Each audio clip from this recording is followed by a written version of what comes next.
Fill in the blank. You're not getting any younger, so... Stop wasting time. Tomorrow is today. It's right now. Like, just do it.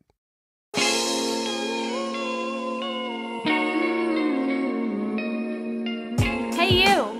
Yes, you. Welcome to the You're Not Getting Any Younger podcast. A podcast for people who want to disrupt their lives for a good reason, to make it count. I'm your host, Jen Glantz, and every week I'll drop a new episode with stories from real people just like you, who woke up one morning and decided to make big changes, starting with small things. We'll cover topics like entrepreneurship, love, failure, and self-care. Hey, you're not getting any younger, so let's make this an adventure. Ready? Welcome back to the You're Not Getting Any Younger podcast, a podcast for people who want to disrupt their lives. Today on the show, my friends, we have quite the guest. He is somebody who practically podcasts in his sleep. He's known as America's #1 dating enthusiast because he is the author of How to Find Love in 60 Seconds, the host and creator of the Great Love Debate podcast and live comedy show, and he recently launched a brand new podcast called The Great Food Feud, which you can catch me on, not just talking about pizza for once. Welcome to the show, Brian Howie. Hi, how are you? I am good. I have to say at 7:44 this morning, I was lying in bed when I got a text from you saying, "Are Poptarts sandwiches?" Yes. And you answered? I said yes. I really thought you would say yes too. Why do you think they're not sandwiches? No, I don't say they're not. I hadn't given enough thought. Like, I thought of it and I knew, and I asked about 4 people. I'm glad I was one of the 4. You were one of the 4. I'm glad. And there are people who have been on my food feud who I've heard their answers on the hot dog thing. Where did you stand on the hot dog I said thing? It was a sandwich. Also a sandwich. So you have Yeah. a very liberal I guess sandwich I do. definition. Yeah. Pretty much anything with 2 things with something smushed in the middle is a sandwich for you. Is 2 slices of pizza on top of each other a sandwich? Probably. That sounds like a dream for you. I know. You know, I saw this thing that, like, one of those little thing that you hold your tickets in. You've seen the thing, the little A pizza pizza holder, pouch? the pizza Yes. pouch. Is that something that you're interested in? No, because I don't keep my pizza very long, as I'm sure you don't either. Like, who sits around with their pizza? You either eat it or you don't. I know. I now have, since you did my food podcast, is this something Jen would eat for pizza? Like, I notice things now. I'm really happy to hear that. You know, I've known you for quite some time. I couldn't figure out how exactly we know each other, except for the fact that I probably reached out to you and was like, "Can I be on your show?" Probably. That's probably how it went, Probably. right? But I was doing research on you for this podcast, and my new favorite thing to do with guests that are super accomplished is look to see if they have a LinkedIn page. Mm-hmm. And you do. I do. I mean, I do. I know I do.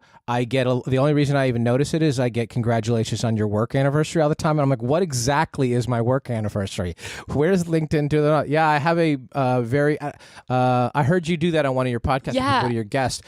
Is that the bar of accomplishment? It's just hilarious. I was like, I wonder what will be on Brian's LinkedIn page. I wonder what skills people will endorse him on. But really why I wanted to go on your page is I was super curious to find out what kind of degree you graduated from. So I want you to fill in the blank. I'm Brian Howie, and I graduated with blank degree, and I thought I was going to do blank. I graduated from Holy Cross College in Worcester, Massachusetts with a degree in English. And English, most liberal arts degrees, you kind of don't know what you're doing. But I went to college with the hopes of becoming a sportscaster. Did you a broadcaster. The first week of school, my freshman year, I got on the radio, the college radio station, at 5:30 in the morning reading the sports scores. Maybe, I don't know, 4 people would be listening to that. I had such an anxiety attack. I couldn't get through it. I was so nervous. I quit. I gave up like that minute. Scared of public speaking, scared of all that kind of stuff. So that was my intent. I'm not sure how the English degree, other than the command of the language. So it was literally week 1 into college, I had already bailed on what I wanted to do. I love it because I'm the same exact way. I think when people would look at you now, look at me now, they'd say, what? You were scared of public speaking? So how did you get over that anxiety? Because a lot of what you do now is public speaking. Yes, it is. About 10 years later, I was producing some things for MTV and VH1. And one of the things I was producing was a celebrity karaoke show. And so we were doing some research on karaoke, and literally I got a little bit drunk and got on a microphone for the first time since that incident in college, sang something not well but drunk, and I remember surviving it, and karaoke changed my life. It literally, I was never afraid again. And I was like, what would have happened if I had done this? And so that moment changed that, just doing something not well in front of other people and living to tell about it, that was it. That was the moment it changed. What's your go-to karaoke song? Then it was 8675309. Thank you. I love that song. Only because my name is in that song do I absolutely love it. Yeah. What's your song now? Santeria, probably. Okay. Yeah. Do you think karaoke? Because I think karaoke is not about singing ability. It's a little bit about song selection, and it's a little about being able to sing as an impression of something, so you're not using your own voice. So I kind of have that mastered. It's also to please the crowd, which people don't remember. Yeah, you can sing, some ballad as well as possible. Nobody wants to hear it.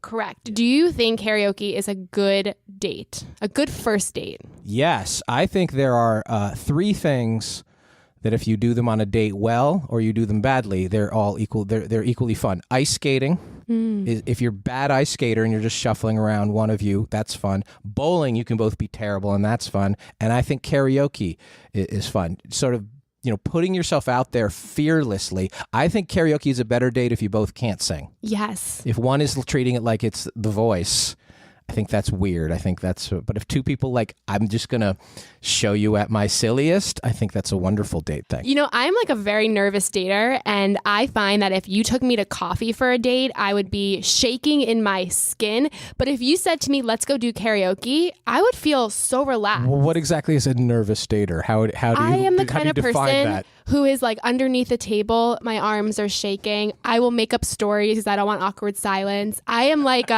please don't sit across from me and look at me and talk kind of person. But if we're doing arts and crafts, I am so good at that. So you'll do the painting with the wine? As long as there's extra wine, of course. Sure, Will you make the pottery? You'll do that? I will do the pottery. I think mini golf, things like that are way better dates than let's have coffee, let's have appetizers, and get to know your life story, I really do think karaoke is a good date. Why do most guys, when they're planning dates, go to the default of coffee, a drink, something so freaking boring? Because they're not necessarily, they're boring, but they're safe. Yes. Meaning if I plan karaoke and you hate karaoke, or if I planned ice skating and you had a childhood incident or whatever, there's sort of things that are societally acceptable activities, drinks, coffee. And I always say never do coffee, do ice cream. Why? Because the price point is the same, but ice cream is the same amount of time and it's playful. And if you didn't like each other, at least you had ice cream. Does that make sense?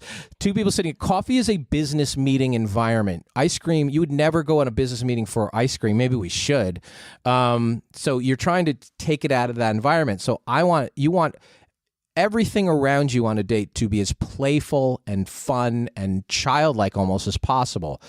Dinner isn't always like that, and coffee isn't always like that, and even drinks can be kind of serious. And so I always advise people, get outside your comfort zone. That being said, for the guy, it's real risky for him because she's like, I dressed this way. I didn't know we were going to do this. And, guys thinking about how it can go wrong. My question is, if a guy asks a girl out on a date that's coffee, a drink, something safe and boring, and the girl is fed up and doesn't want to do it anymore, is it appropriate for her to say, that's such a wonderful offer, but I would rather do this instead? Absolutely. I take it a step back further. Very rarely is the first conversation, would you like to go out with me? There's still some would you like to go out sometime, and then a follow-up, or can I have your phone number and follow-up? I think she should give that information at that moment when he asks her out. Sure, I'll go out. Don't plan dinner. That's boring. I like this. I want this. Let's do this. Like, give him something about you, because all he really knows probably is he thinks you're pretty and kind of funny and you might like him or something like that. Give him one extra piece of information about what your personality, and I travel around the country a lot.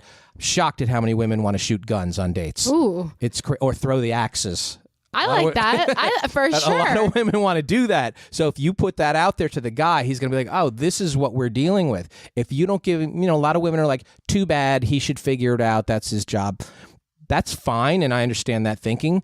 But you're running into risks of things going badly or miscommunication or things that are not uncomfortable because your environment wasn't comfortable. And so I think one little extra sentence of information from the girl to the guy before he asks her out goes a long, long way. But the problem is, sometimes when you're in that stage of flirting, waiting for someone to ask you out, you are on your best behavior. Like, I wish you would have seen me on that couple of days before the date, because I am like perfect Jen to the max. I'm sitting there with my arms crossed, like, of course I'll go to Brooklyn for you, So is it okay for women to be more forward like that? Or is that a huge turnoff for guys?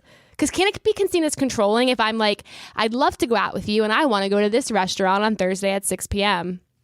I think the upside of it outweighs it. I think that he really just wants a roadmap to your happiness.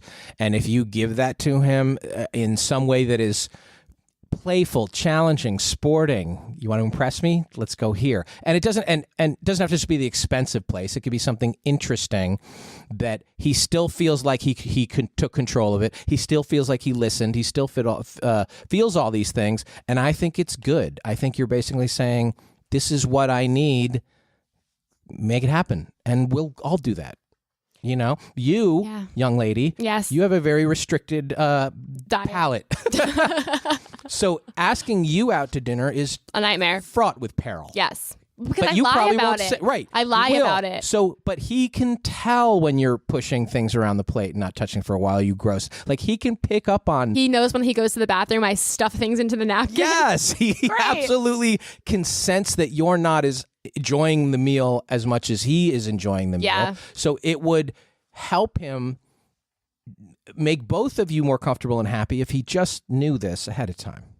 Nobody's born a dating expert. Nobody wakes up when they're 5 years old and says, I want to become a dating coach. How did you get like this? How did I get in the dating biz? How did you get in the dating biz? Well, first of all, I don't think anybody's a dating expert. I think it's the one thing that nobody is mastered. I sort of refer to myself as an influencer because I've been curious about sort of the dynamic between men and women for a long, long time. Everything other than the karaoke, I suppose, that I have done professionally for the last 20 years, writing, directing, producing, has somehow been rooted on some level in either the mind or the mindset of the women, because that's what I was curious about, or the dynamic between men and women. So I was producing a lot of content. It was live events, theater, television, screenplays, all this kind of stuff that was sort of about that stuff, but I didn't really have the personal confidence or the confidence in the material, so I would always filter what I really wanted to know or what I thought through.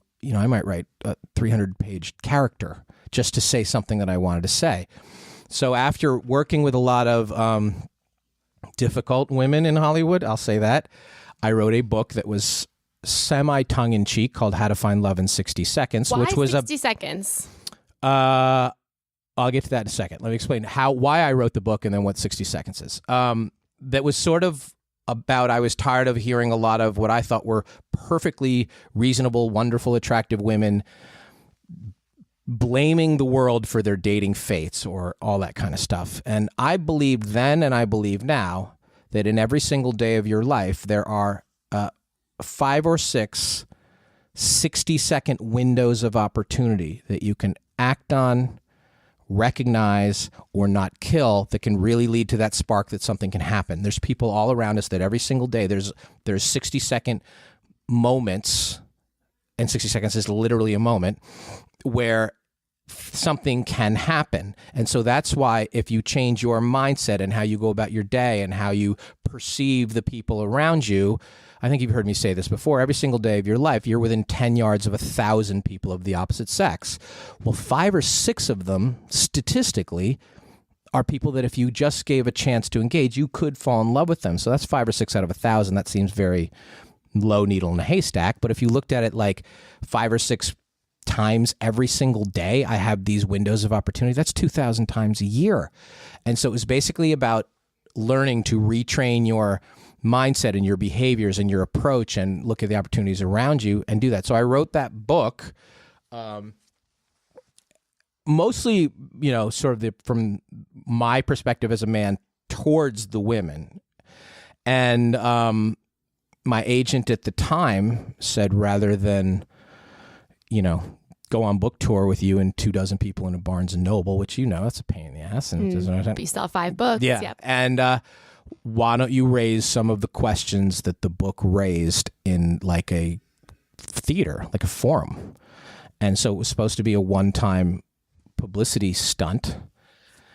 And then 1 turned into 5 and then 10. And now we've been to, 84 cities and 300 something shows and tens of thousands of people. And so to answer your question, my curiosity led to me asking the question. I always said my job was to raise the questions, not give the answers. But because I've raised the questions so many times, I think I have the answers, or I think I have a really good handle on the answers because I've heard from so many people in so many places. You really have. I've had the pleasure of being on 2 great Love Debate panels before. And the most interesting thing is you put on this show that's funny, that's entertaining, but at every single show, you learn something new, I'm sure. Right? Yeah. If you've been doing this for years, so in a year like 2018, the shows you've done so far, what are some new things you've learned or been surprised about when it comes to dating? Well, I had no idea. And, this came up a show that we just did in New York a week ago where a woman stood up and she said something about the way women think. And it was really sort of off the wall. And the women were like, we don't think that way. She thought because she's a woman, she understood women. Well, I thought the same thing going in, that I thought because I was a guy, there was nothing I had to learn about being a guy. And dating was never really hard for me. But I learned how afraid men are. I learned how angry men are. I learned how much childhood and relationship and societal baggage everybody carries around. And it really took me about 1.5 years of doing the show to really sort of listen to it. I sort of started off with a little bit of Jerry Springer feel, like I just kind of wanted to men against the women and screw with it. But the more I started hearing things, I realized how much I didn't know.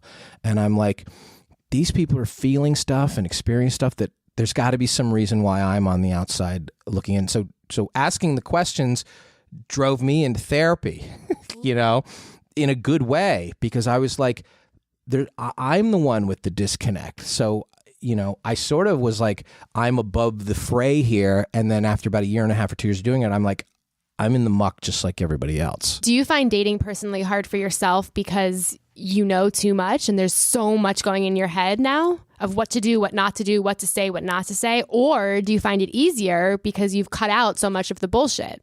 I used to have the problem when we first started doing the show, if I was on a date or something, where I would ask questions that were sort of designed for bigger picture stuff, and they were less about the person. But then, eventually, I'm not sure if there's any difference, because it doesn't make you perfect, knowing things. It doesn't make you less curious. And I always say, I know more than lots of people. That's still only like 5% of what there is to know. Every day you learn something you can do better. Every relationship is different. There's not like a one size fits all. There's general things where most people, we all sort of prefer or like, but people in relationships are snowflakes, and you really have to get beyond that layer and get into the muck and figure out what makes two people sync. And that requires you to go there and the other person to welcome you to that scary, vulnerable place, and you're sort of in this petri dish creating something together. So it helps knowing that. Yeah. But I know it's so hard for me to open up. I have my material, right? Dates 1 through 5, I'm giving you the Jen Glantz show, and it's the best show you've ever seen. But after date 5, it's, well, this is who she really is, and that's when people start falling off. Well, I had that happen on a date once. I'd said something that was, mildly clever. And they said, it sounds like you've said that before. Ooh. And I said, I've said I love you before. It doesn't mean I can't say that again. And she said, it sounds like you've said that before. And they were right. So it's part of like, can I not paraphrase myself, at least if it's the right thing to say? Can I say it? Right. You know? My favorite dating story from you that I've heard a couple times is when you were dating a woman many, many years ago. She told you before every single date, you have to bring her flowers and candy. Mm-hmm. What did you learn from that experience with this woman? Well, she told me that before you pick me up, because back in the day we used to pick them up, you need to show up at my house with flowers or champagne or candy. And I'm like, all right. And my friends are like, God, she's so bitchy. She sounds terrible. I'm like, no, I got this, because I took it as like a challenge at 24 or something like that. So every day for 3 weeks, I showed up at her house with flowers or champagne or candy. After 3 weeks, she says to me, listen, you don't really have to do this. I just wanted you to understand that every time we went out, I wanted it to feel special. And if she had just said that early on, I would have comprehended that like, don't wear cargo shorts. Like I really wouldn't have comprehended that. So she trained my mindset by making me do things. And the way she presented it to me, she didn't present it to me bitchy and this is what I need. It's, can you do this? It's like a hoop to jump through, which I was glad to jump through the hoop. Yep. And so I did that, and I never really sort of forgot that I was like, if I get the information, if I get the roadmap to make you happy, which I think all of guys want, I think we can do it. The problem is most women do not have that roadmap for themselves. You have the roadmap of what makes you unhappy. You haven't given nearly as much thought to what makes you happy. And if you don't know, there's no way he knows. But how do you find that out if you've also had so many relationships that made you unhappy? How do you know what makes you happy? I think you have to say what makes you happy, taking the other person out of it first. What are the feelings that you need to be happy? I say this, that a woman wants to feel special, and a woman wants to feel sexy, and a woman wants to feel safe. Okay? Everybody sort of agrees with those things, but what is it about those things that I like them so much?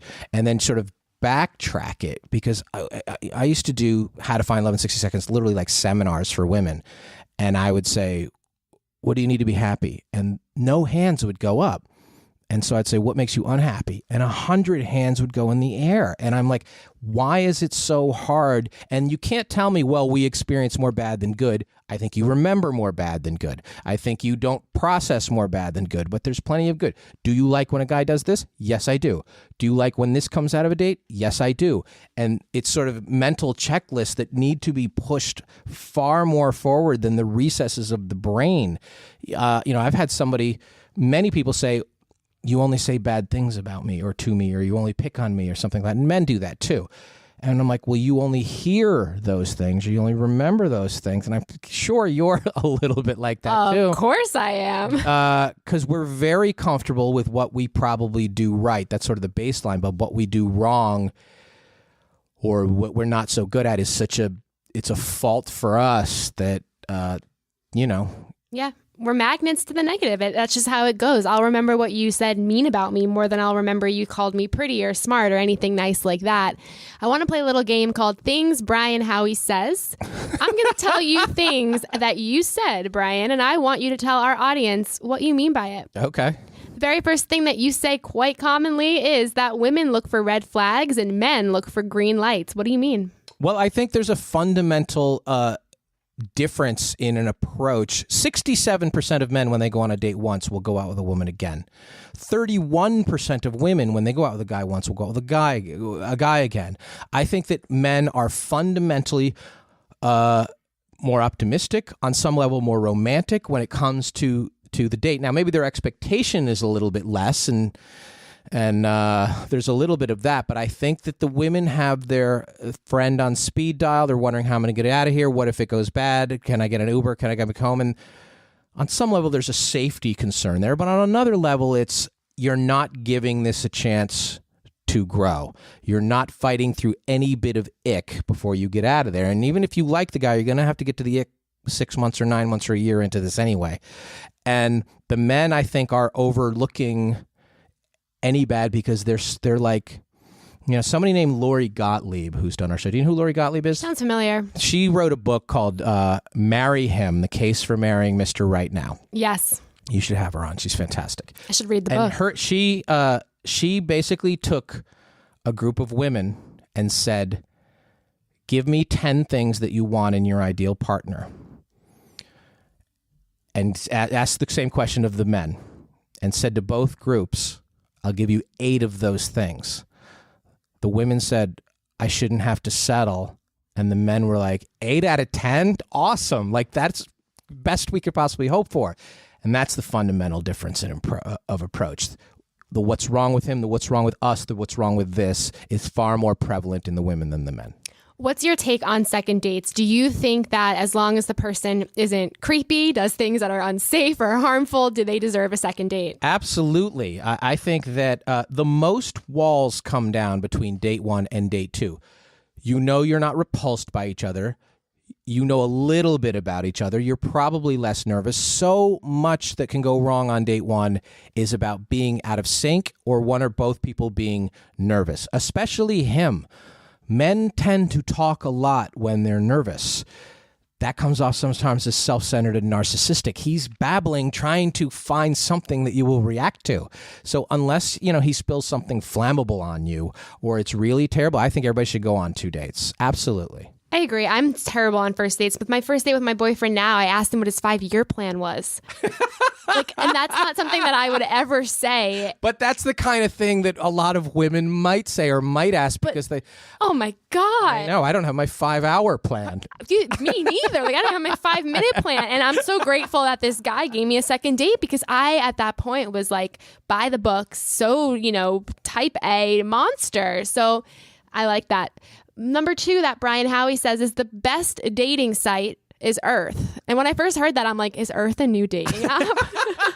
Did you download Earth yet? I was like, oh, okay, the blonde in me. But there are opportunities, you say there are opportunities around us every single day. Every single day. Even if you are an avid, rabid, habitual online dater, you are still not going to encounter as many live opportunities as you will just leaving your house every single day.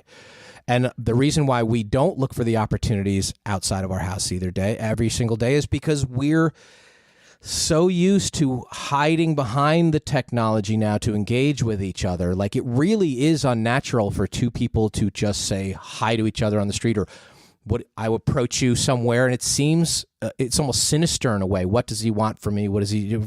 That people will retreat behind their devices. We had a woman who came to our show in Chicago, and she shared an Uber pool with a guy. You know what Uber pool is, right? For the people around the country, it's you're sharing an Uber ride. She couldn't wait to get out of the car to find him online to say hello to him, because it seems so unnatural to turn her head right that she needed to go home and swipe right just to engage. And I think once you understand that you're going to survive if you walk up to somebody and say hello, and you do that, you will understand that really your best opportunities to meet everybody is in a place where you're congregating, which is Earth. Which is another one of the things you say, get your head out of your apps. That's not ass. That's not abs. That's apps. Yeah. I got to give that one, got to give to my producer, Keiko, because she came up with that and I stole it like she's a genius. Get your head out of your apps. Not just even, virtually to look elsewhere. We literally, almost everything we do, we're out of our house. You're on your Starbucks app, you're on your Uber app, you're on your Tinder app, you're on Google Maps app. We are so, in our phones that we're all sort of, at least metaphorically, putting giant headphones on that says, do not talk to me. And if you're looking at the app, you are not looking at all the opportunities around you, and nobody around you can even see you back. If I can't see your eyes, I'm much less likely to engage with you.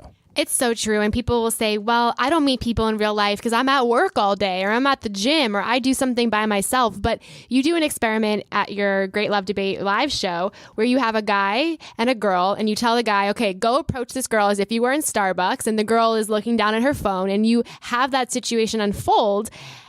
we're almost trained not to be nice to strangers, not to answer the question of, oh, yeah, I'm getting the chai latte because it's my favorite drink. How do we, especially as women, untrain ourselves from being rude when people approach us or just ignoring people, especially in cities like New York City where you're trained not to talk to strangers? Yeah, stop watching Lifetime movies and Dateline. Like, trust me, it's going to take a while for him to move in next door and dig a hole in the backyard. Like, that's not really going to happen.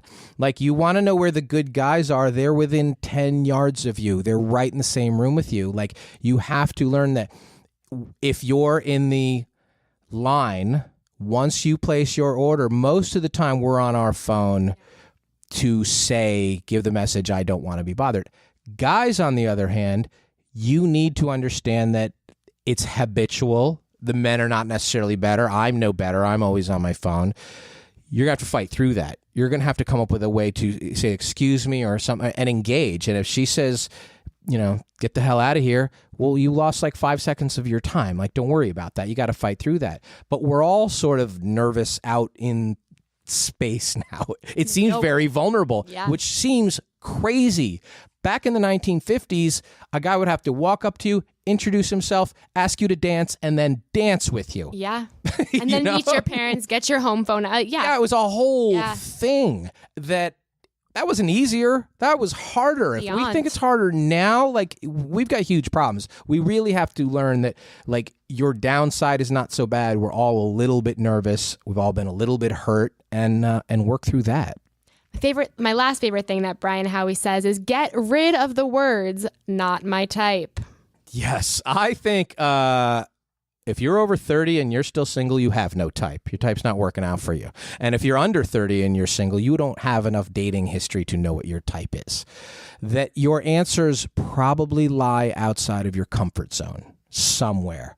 So if you have this imaginary type, a lot of reasons we create this, because then we're like, well, if I haven't met that, that's the reason that I'm not single, is because I'm looking for and everybody else is eliminated. And if you think there's a bigger pool of possibilities, well, somehow it's like, well, it's not working out for me with all these choices. So we narrow it to, this is exactly what I'm looking for, to take the burden off of ourselves.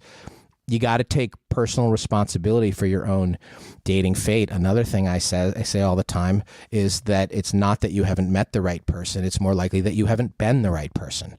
And that applies to everyone. You have met and you will meet and you can meet lots of people who would be with you, can be with you, should be with you. And you have to understand, well, what is the work I need to do to get to this place where I can cast a much bigger net of possibilities? We once got into a debate over the question, why are you still single? I used to take that as the biggest offense, whereas you feel as though it's a huge question. It's a compliment. They don't ask that for somebody who's undesirable. But what if you're just curious about why someone's still single? Then have an answer. But if your answer is somewhere in the land of, I just haven't met the right person yet, I think that you're deflecting. I think that there's ways to handle the question. Like, I think a good, funny way to answer to that is just say the day's not over.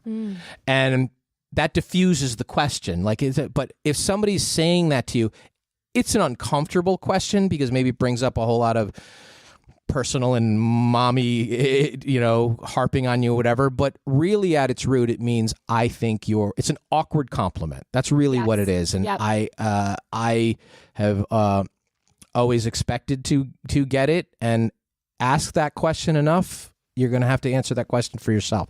Can't just say, it's not the right answer. I asked some of that once at our show in Charlotte, North Carolina, and she said, I bet on the wrong horse. And what she meant by that was like, I thought I had the guy, I spent 8 years and it didn't work out. That's a real answer. Yes. It completely made sense. She took responsibility for the wrong guy, in a way she answered that. I thought it was such a smart answer that I was like, I almost felt bad asking it, but I like the way she answered it. I thought that was good. I love that. I think my answers used to be like, I don't know, I'm just so picky, or I'm classic, so busy with my career. That was my answer. I'm so focused on myself. Meanwhile, I'm going home like, I'm lonely. It's such BS. The last thing I want to talk to you about is the great food feud. You have so much going on. So what made you say to yourself, I'm going to start a brand new podcast and live show? Well, I would say I'm in the passionate conversation business. You really are. And I noticed that everybody can talk about the love stuff. Not everybody will talk about the food stuff. Yeah. Sort of love and food are the two things that everybody has experience with, opinion on, passion for, all that kind of stuff. Sometimes people, at least and some of our celebrities who come on our show too, are a little uncomfortable when it comes, but everybody will say, this is how I eat my pizza. This is the best place to get a taco. Here's how I make my eggs. And I realized that it just sort of was coming up every once in a while in the Great Love Debate that somebody would bring up a personal preference on food. And I'm like, there's a lot here. And it's partially because I like food and I like to eat. But again, it goes back to my own curiosity. I do not have the most refined palate. I have never cooked anything in my life. I am not, but I understand that other people have things. So I like the sharing of ideas and I like the sharing of people's personal quirk. You learn a lot about somebody. I know so much about you just because I understand your diet. Yeah, you're like, I would never want to go to a restaurant with her. You know way too much about me. It says a lot. They're like, they're demons everywhere. Beyond. Why are people so feisty about food? Like, I feel like I get more heated about food than I do love. Because I like what I like, and what I like has to be better than what you like because of it is that on some level, which, it's really funny. I threw out a request the other day. Who wants to guest host my show? Not just guest and not just co-host. I had more very serious foodie people like, I want to run this conversation. I need to steer the fried chicken conversation and have other people do it. That people were everybody feels they are an expert, at least on eating. Yes. Not everybody's comfortable that they know a lot about the love stuff because a lot of us don't. We all know where to get the best cheeseburger, or we believe we do, and it can go on 100. We could do a whole show on condiments, and really it would be fun. So that's where that came from. There's sort of certain things, you could probably do politics shows and that, but that gets a little personal, all that kind of stuff. So anything that's fun and playful and passionate, that's what I'm interested in. New York City pizza or LA pizza? Well, I am not the biggest pizza aficionado. I want it greasy. I want it mushy. I want to be able to fold it. And so some people in New York are like, well, that's not even New York pizza, but that's the way I grew up. Like, amen. It's going to soak through the paper plate. The soggier, the better. I want my pizza that there's a chance it could be put in a glass and just wring out like a sponge. That's the pizza I like. That's tough to find in Los Angeles. Yes, it is. It really, really is. I'm the same exact way. That's why I think in the core of us, we're good friends because we both have that feeling. I want to end with a quick lightning round. I'm going to ask you a couple questions and respond with whatever comes to mind first. Okay. First question, when you were a kid, what did you want to grow up to become?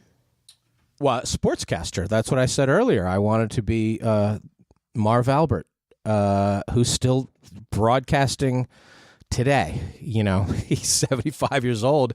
I heard his growing up in New York. He did the news. He did the Rangers. He did the Knicks. He did all of the things that I liked. His voice was more prevalent to me than my own dad's. Wow. And I'm like, I want to be him. That's what I wanted to be. What's your dream job now?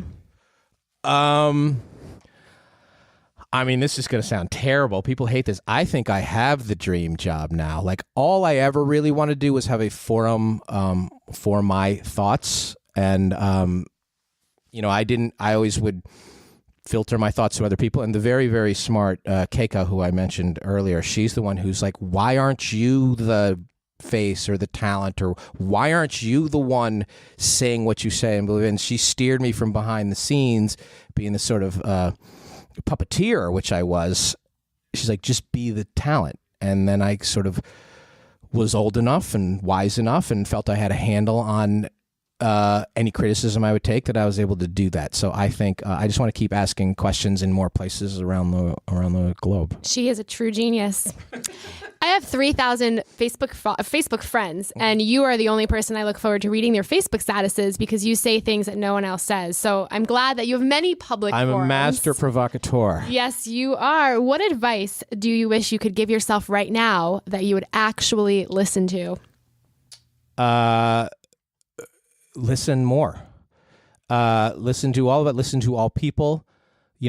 Shut up and listen is one of the best things I've only learned maybe in the last couple of years, where other people, sometimes I thought that if you spoke louder and spoke more, you would come off as more in control of the conversation. And if you were in control of the conversation, you were in control of the narrative and you were in control of the outcome. That's a very narrow way to live. So sometimes if you just can absorb other people's thoughts and opinions and all these kind of things, you are always going to be better off. A lot of times, like, people, they listen to a teacher, or they'll listen to their parents, or they'll listen to this. Listen to the guy on the park bench, and listen to old people, listen to different people, listen to people from different countries. You will learn so much more. What is the best advice anybody has ever given you? I think that it's never too late to do anything, that just because you haven't done it doesn't mean you can't do it and doesn't mean you won't do it. Like, I'm a big advocate of second acts in life, or even third acts or fourth acts. There's always a new chapter to be written, and you are really in control of that. Just because you're not where you are now, there's really very, very little excuse that any of us have to not at least attempt something that you've always wanted to do that. So it was a little bit, it was like, well, I'm not too old for this. I'm not, despite the fact I'm not getting any younger, which is why I'm here. We're also, for every year we're aging, there's like 18 months on the back end that are being extended on this. It's almost like a diminishing returns math. We might live forever. Right. And I say that to people. People are like, God, no, that sounds terrible. But if you're going from 41 to 42, well, on the back end, you went from 108 to 110, probably in that same time frame. So you're not going to run out of time, God willing. So that's no longer an excuse to do anything. Yeah. And life's very fleeting. So you might not even make it to tomorrow, even if you are 32 years old. Right. Then time wasn't your problem anyway. There you go. So you might as well go for it. Fill in the blank. You're not getting any younger. So stop wasting time. Tomorrow is today. It's right now. Like, just do it. Like don't be afraid to do it. Jump in the water and swim. I always say that even with two people in a relationship. Take my hand, let's dive in the deep end and see how long we can swim. And if we have to go over to the side of the pool for a while, or if we have to get out of the pool, so what? That you really need to take chances. There's so much upside in taking a risk. The best actors and actresses that I know eventually learned that if they did not get the part, it really wasn't about them. They really did not take it personally. It's like, I just wasn't a fit for this particular project at this time. That is a wonderful outlook to take into all aspects of life. Like, it just wasn't a fit at this time, for me. I love it. Thank you so much, Brian, for coming on the show. Please tell our listeners where they can find out more about you and every single thing that you do. Go to greatlovedebate.com. You can see our live tour schedule. We go all over the country. So we have fabulous people on our stage, sometimes even Jen.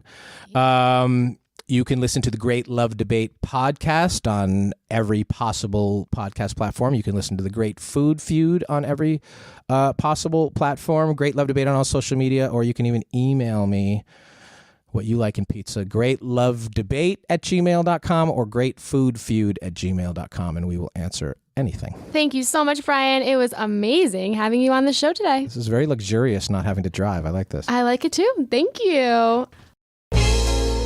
Hey, you. Thank you for listening to the You're Not Getting Any Younger podcast. There are hundreds of thousands of pods out there, so thank you for listening to this one. You can find the show notes for this week's episode up on our website, anyyounger.com.